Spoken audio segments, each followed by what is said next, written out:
দিতে গেলে মিনিমাম 1 ঘন্টা 1.5 ঘন্টা হলে আরও ভালো হয়, এরকম করে কথা বলার উনি গল্প ছলে ছলে অনেকগুলো কথা বলেন।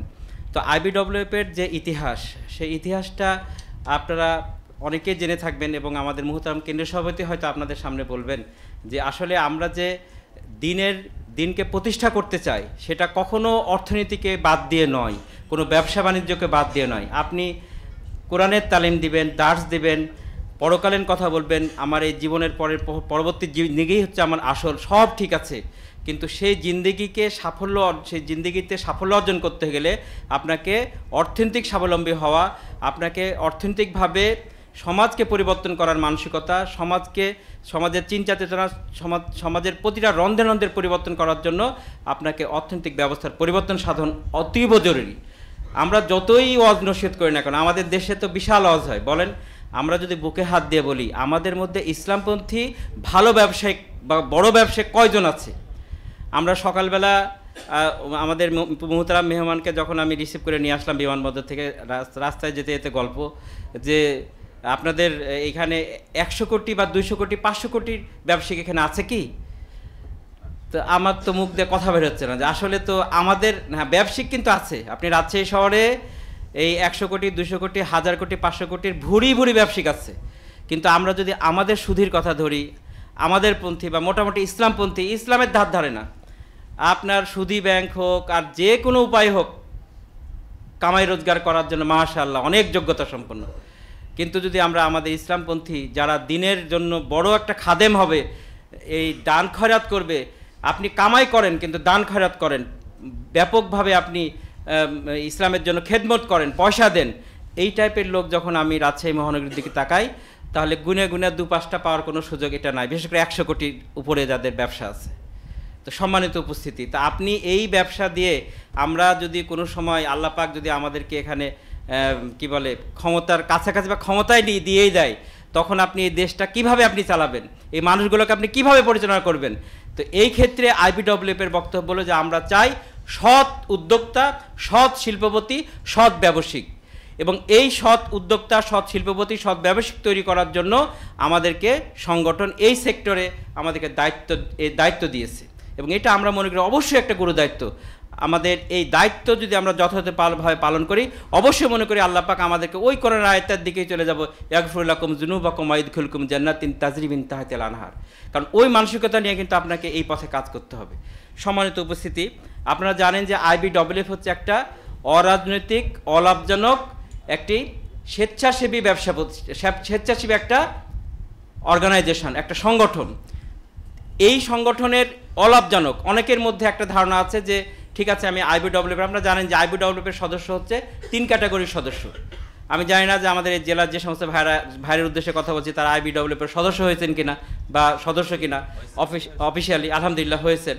তো এই আইবিডব্লিউএফের যারা সদস্য হবেন তাদের ক্যাটাগরিক্যালি যে কাজটা এখানে করতে হবে সেটা হচ্ছে যে আমাদের নতুন নতুন বিভিন্ন শিল্প উদ্যোক্তা, নতুন নতুন ব্যবসায়িকদেরকে দাওয়াত দিতে হবে।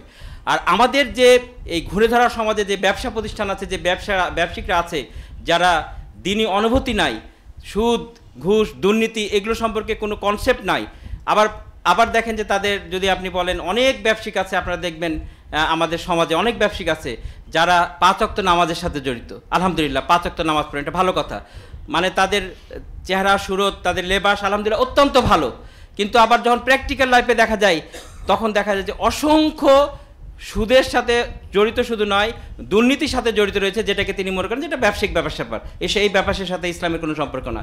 তার মানে তাদের মধ্যে কনসেপ্ট, ইসলামের যে মৌলিক কনসেপ্ট, সেই কনসেপ্ট থেকে অনেক দূরে তারা অবস্থান করছে। এই ব্যক্তিগুলোকে কে ঠিক করবে? এই সমস্ত ব্যক্তিগুলোকে কিভাবে আমরা করব? তাদেরকে আমাদের আওতার মধ্যে নিয়ে আসবো, তাদেরকে ইসলামিক কনসেপ্টটা তাদের মধ্যে গ্রো করতে হবে। আমাদেরকে যদি বললাম তো যদি আল্লাহ পাক আমাদেরকে দায়িত্বই দেয়, তাই তো আপনি 5 দিন 10 দিন 1 মাসও দায়িত্ব পালন করা আমাদের পক্ষে সম্ভব নয়। এটা কিন্তু খুবই বাস্তবতা। আবেগ দিয়ে কখনো একটা দেশ পরিচালনা করা যায় না। আবেগ দিয়ে একটা সিটি কর্পোরেশন, একটা জেলা প্রশাসক হিসাবে বা আদারওয়াইজ বড় বড় দায়িত্ব পালন করা কিন্তু আবেগ বা অনুভূতি দিয়ে হয় না, বা আদারওয়াইজ যোগ্যতা দিয়েও হয় না। যোগ্যতার সাথে সততা, যোগ্যতার সাথে ইসলামিক কনসেপ্ট, ইসলামিক ধ্যান ধারণা, এটা আমাদের মধ্যে গ্রো করা দরকার। আজকে আইবিডব্লিউএফ আমাদেরকে কিন্তু সেই বিষয় সম্পর্কে বলা হয়েছে। আপনারা জানেন, শুধু আইবিডব্লিউএফ যে আমাদের এই ব্যবসাকে প্রমোট করার জন্য যে আমাদের কাজ করা হয় তাই নয়, আমাদেরকে বিভিন্নমুখী সমস্যার সমাধানে, আপনারা জানেন যে আইবিডব্লিউএফ এর মাধ্যমে বিভিন্ন কর্মশালা আমাদের করার জন্য সংগঠনের পক্ষ থেকে বলা হচ্ছে। সেই কর্মশালায় আমরা কি করব, বিভিন্ন সেক্টর ভিত্তিক আমরা আলোচনা করব। বিভিন্ন সেক্টরে বিভিন্ন রকম সমস্যা রয়েছে, বিভিন্ন ব্যবসার বিভিন্ন রকম সমস্যা রয়েছে। সেই সমস্যাগুলো যদি আমরা গ্রুপ ডিসকাস করতে পারি, অথবা আমরা কনফারেন্সের মাধ্যমে অথবা সেমিনারের মাধ্যমে পার্টিকুলার সেই সমস্যাগুলোকে ইন্ডিকেট করে আমরা সেগুলো সমাধানের দিকে যেতে পারি, এটা কিন্তু মানুষের জন্য বিরাট একটা উপকার হবে। আমাদের মধ্যে এইটা ধারণা আছে যে আইবিডব্লিউএফ যদি আমরা করি, তা আসেন আমরা যৌথভাবে যদি কিছু কিছু পুঁজি দিয়ে, এখানে তো আমরা অনেক লোক আছি, কোটি কোটি টাকা দিয়ে, আবার আসেন যৌথ বিজনেস করি, এই ধরনের মানসিকতা আছে। আগেই বলা হয়েছে যে এটা অলাভজনক একটি প্রতিষ্ঠান, স্বেচ্ছাসেবী। এখানে আমাদের কারো কোনো ভাতা নাই, এখানে কোনো ব্যবসা প্রতিষ্ঠান না। এখানে আমরা কি করব, আমরা আমাদের দায়িত্ব, আমাদের যোগ্যতা দিয়ে মোটিভেশনাল ওয়ার্কের মাধ্যমে আমাদের মানসিকতা গ্রো করব। ব্যবসায়িকদের মধ্যে সৎ মানসিকতা গ্রো করার জন্য চেষ্টা করব, ইসলামিক মানসিকতা গ্রো করার জন্য চেষ্টা করব। এবং যে সমস্ত ব্যক্তিরা চাকরির পিছনে হন্য হয়ে ঘুরছে, মাত্র 30,000, 40,000, 50,000, এইটার জন্য চাকরি, আপনি যদি শুধু একটা ছোট্ট প্রতিষ্ঠানও যদি হয়, আর আপনি যদি কোনো রকম একটা সার্কুলার দেন, কি দুর্ভাগ্যজনক, মাত্র 20,000, 25,000 টাকার চাকরি বা 10,000 টাকার চাকরির জন্য বিশ্ববিদ্যালয়, রাজশাহী বিশ্ববিদ্যালয়ের মতো বিশ্ববিদ্যালয় থেকে অনার্স মাস্টার্স করা ব্যক্তি ভুরি ভুরি এখানে অ্যাপ্লিকেশন দেয়। কি বেকারের অবস্থা চিন্তা করেন। আর আমাদের মা বাবারা আমরা চিন্তা করি যে আমার ছেলেটা ভালো করে লেখাপড়া শিখুক, ভালো করে পড়াশোনা করে একটা ভালো সরকারি চাকরি করবে, এবং সেই চাকরিতে বেতন কত হবে, স্টার্টিংয়ে বেতন হবে তার 25,000, 30,000 টাকা সর্বোচ্চ এইটা। আর একজন যদি ব্যবসায়িক যদি আমরা তৈরি করতে পারি, আমরা যদি একজন উদ্যোক্তা তৈরি করতে পারি, তাহলে সেই ধরনের বিশেষ ক্যাডারের মতো শয়ে লোককে তিনি চাকরি দিতে সক্ষম হবে, যদি আল্লাহ পাক তাকে সেইভাবে ব্যবসা তিনি তা গড়ে তুলতে পারেন। তা আমরা কেন একজন চাকরির জন্য ঘুরবো? আমি আমার ব্যক্তিগত ইয়ে দিয়ে চিন্তা করি, যে কোনো কারণে হোক, আমি নিজে অ্যাকাউন্টিংয়ের স্টুডেন্ট, আমি হয়তো পুরোপুরিভাবে ব্যবসায়িক না হলে, আমি কলেজের টিচার, এটা ঠিক আছে, কিন্তু ব্যবসার সাথে আছি আলহামদুলিল্লাহ। আমার ছেলেটার মধ্যে মানসিকতা এখন এরকম তৈরি হয়েছে যে আমি ইউনিভার্সিটিতে পড়বো, ঠিক আছে, কিন্তু আব্বু আমি ব্যবসা করবো। তা আমি বলেছি আলহামদুলিল্লাহ, ব্যবসা করবো, অসুবিধা কোথায়? কিন্তু সততার সাথে ব্যবসা করতে হবে, আল্লাহকে হাজির নাজির জন্য ব্যবসা করি। আমি এখন থেকে তার মোটিভেশন চালাচ্ছি, আল্লাহ পাক যদি তাকে কবুল করে ব্যবসায়িক হবে ইনশাআল্লাহ, তাতে কি সমস্যা? আপনারাও যারা বিজনেস হোল্ডার, আপনারা যারা এই পথে আছেন, আপনাদের ছেলে মেয়েদেরকে এই মানসিকতা তৈরি করেন। ওই ছোট একটা চাকরি, ওই একটা ছোট প্রাইভেট হোক অথবা পাবলিক হোক অথবা সরকারি হোক, যে কোনো চাকরির জন্য হন্য হয়ে ঘুরে আমরা আমাদের চেষ্টা, আমার তদবির নিয়ে আমরা মাথা নষ্ট করে ফেলবো, এই মানসিকতা আমাদের দূর করতে হবে। বরঞ্চ আপনার ছেলে, আপনার মেয়ে শয়ে এমবিবিএস ডাক্তারকে, শয়ে বিশেষ কি বলে আপনার বিএসসি ইঞ্জিনিয়ারকে এখানে চাকরি দিক, অনেক মাস্টার ডিগ্রিদেরকে চাকরি দিক, এই ধরনের যোগ্যতা সম্পন্ন ব্যক্তি ব্যবসায়িক হিসেবে তৈরি হোক, এই ধরনের চেষ্টা আপনি আপনার ছেলে মেয়েদের করা উচিত বলে আমি ব্যক্তিগতভাবে মনে করি। এটাই কিন্তু আমাদের সংগঠনকে চাচ্ছে। সম্মানিত উপস্থিতি, যেহেতু আমাদের অনেক মেহমান আছে, আমি খুব বেশি দিকে আগাতে যাচ্ছি না। আমি আপনাদের সর্বশেষ যে বিষয়টা বলতে চাই, ব্যবসায়ী সংগঠন আইবিডব্লিউএফ এর পরিচিতি সৃষ্টির জন্য এবং বোঝানোর জন্য আপনাদেরকে ব্যাপকভাবে দাওয়াতি কাজ করতে হবে। এবং আমাদের যে প্রবলেমটা হয়েছে, আমি জানি আমাদের নুরুজ্জামান লিটন ভাই আলহামদুলিল্লাহ এই গুণটা তার অনেক ভালো, অনেকগুলো সদস্য এখানে তৈরি করছেন, এবং কিছু আমাদের স্থায়ী সদস্যও আমাদের এখানে তৈরি করছে। আমাদের মোহতারাম কেন্দ্রীয় সভাপতি, যারা আমাদের আজীবন সদস্য বলে যে একটা টার্ম আছে আমাদের, এই আজীবন সদস্যের জন্য তিনি আপনাদের উদ্দেশ্যে অনেক কথা বলবেন, তাদের সুবিধা, তাদের সুবিধা অসুবিধা বিভিন্ন বিষয় নিয়ে তিনি আপনাদের উদ্দেশ্যে কথা বলবেন। আমি আপনাদের অনুরোধ জানাতে চাই, রাজশাহী জেলা বিশাল এক জেলা, বিশাল জেলা, এখানে অনেকগুলো জনবসতি।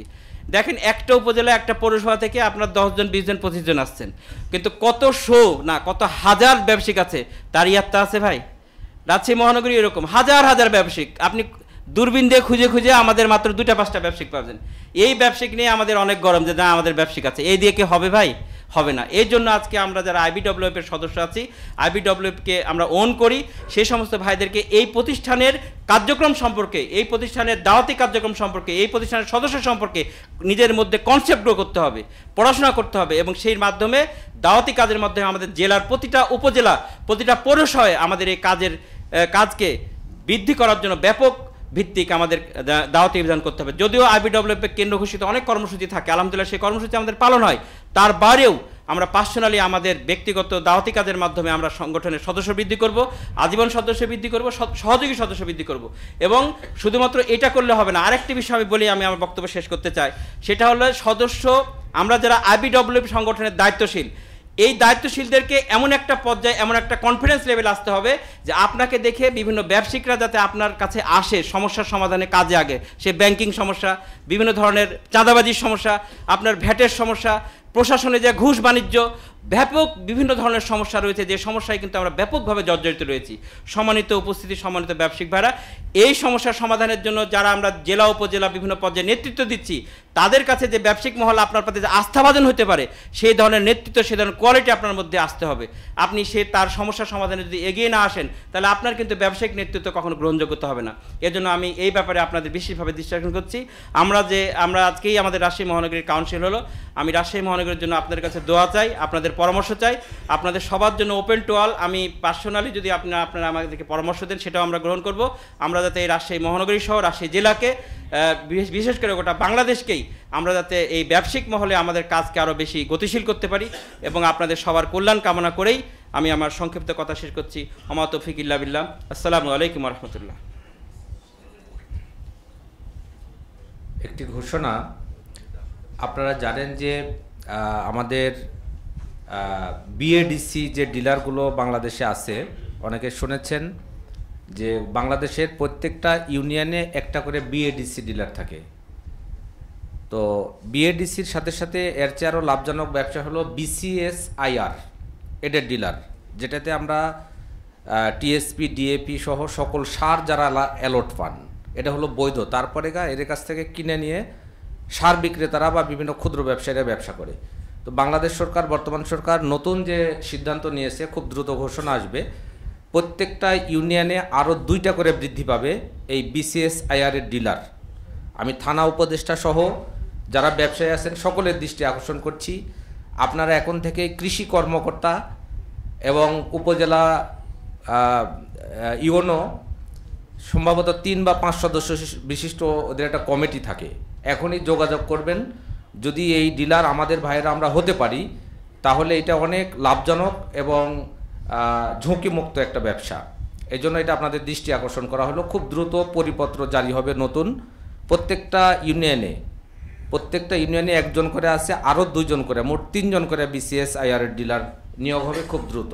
আমি দৃষ্টি আকর্ষণ করছি। সম্মানিত ব্যবসায়ী ভাইরা, এ পর্যায়ে বক্তব্য রাখছেন আজকের অনুষ্ঠানের সম্মানিত বিশেষ অতিথি, রাজশাহী জেলার সম্মানিত প্রধান উপদেষ্টা জনাব অধ্যাপক আব্দুল খালেক। আমি বিশেষ অতিথির বক্তব্য দেওয়ার জন্য আজকের